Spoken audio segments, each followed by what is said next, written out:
Hey readers, Quinlan here. I tried to make a video the other day, but I was so sick last week, like a week ago. Still have the hair of it going on now, but it was about self-love.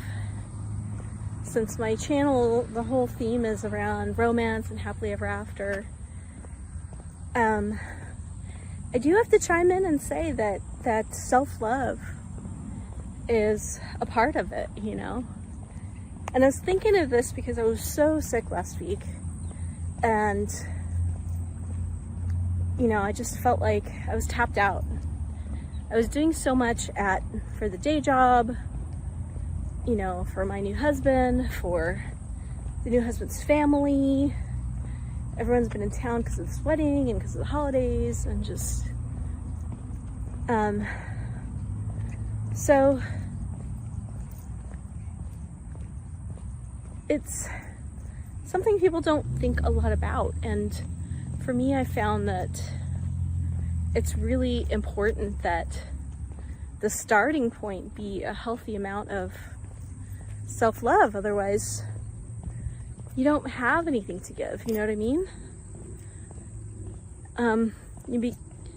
You kind of become like this needy sort of person, I suppose. I mean, I hate to say it that way.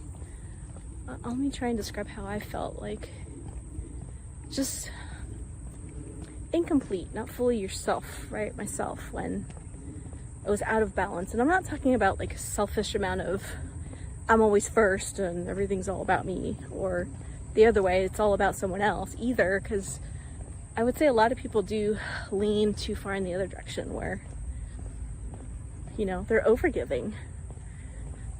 But I think part of, for my journey, is that I finally did get into balance, you know, and was able to be that fully myself, if that makes sense. So I'm sorry about the sun. So with the self-love thing again, I will say that, yeah, I think it starts with just knowing what makes you happy. And if you don't know, maybe it's time you try to figure it out, you know? And being able to be happy even if you're single. You know, single my whole life. I just got married at 51. So, you know, cultivating happiness in your own life, knowing what you want, you know, being able to say no to things that don't make you happy, or setting a limit.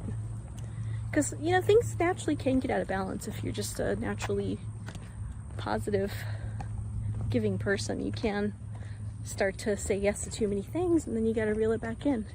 And that can be hard for some people, you know?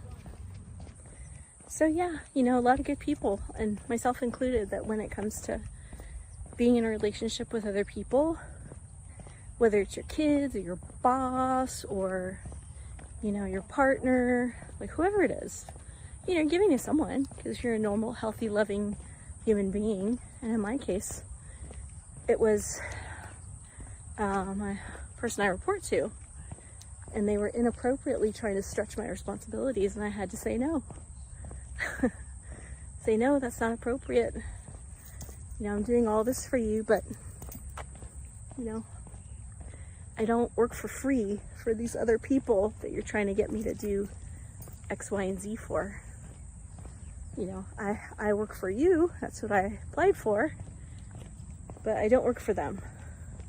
And it's not okay that you're trying to get me to go provide free services. So it's funny, like the older I get, the better I get at setting boundaries. And I felt bad having to say that, and just being surprised that someone would try that. But people do try to do things, right, in the course of solving problems for themselves.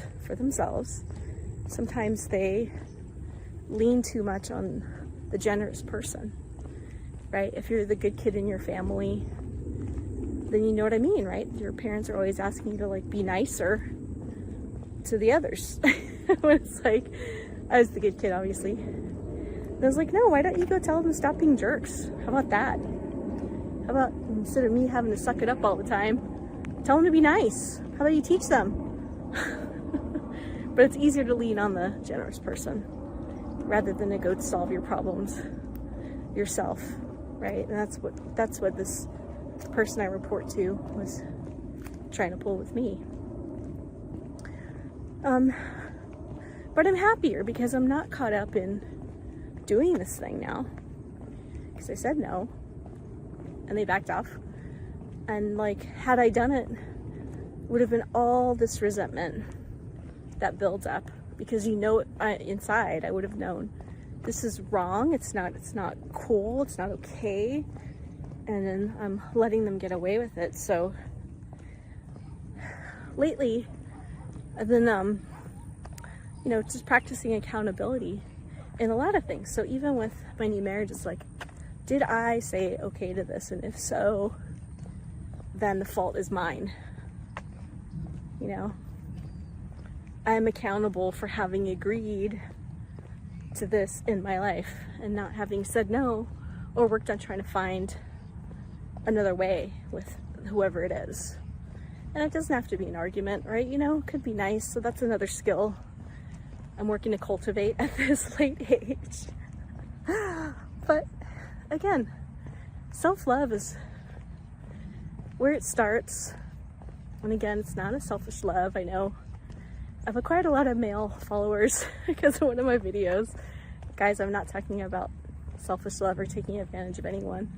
I'm talking about healthy boundaries and healthy self-love. Like, everybody wants to date someone who is positive because they care about themselves. That's why they're happy and positive. And they're getting things they want out of life because they know it makes them happy. No one likes to be around like an unhappy person who's just miserable all the time. So that's where the self-love comes in. But I thought I'd make that comment first, because in romance novels, you're never gonna find someone who's a Mr. Scrooge and suddenly someone falls in love with them. I don't know why you would. That'd be a hard sell. Well, I guess there's been a couple. What was that one with Jack Nichols where he was like Scrooge-like, but she kind of got stuck with him and then he changed. I forget the name of that movie. It was a movie a while ago, but it was tough, right? It's tough. It's a tough one to crack the shell of a cranky old person. Oh gosh, no, and I just saw the proposal too. I guess she was a miserable, mean person. And that works. I take it back, but it's not often. It's a particular storyline. But anyway, that is what I wanted to say today. So I'm all sweating already. It's hot here. But I hope you guys are doing well and practicing self-love in 2025. Okay, bye.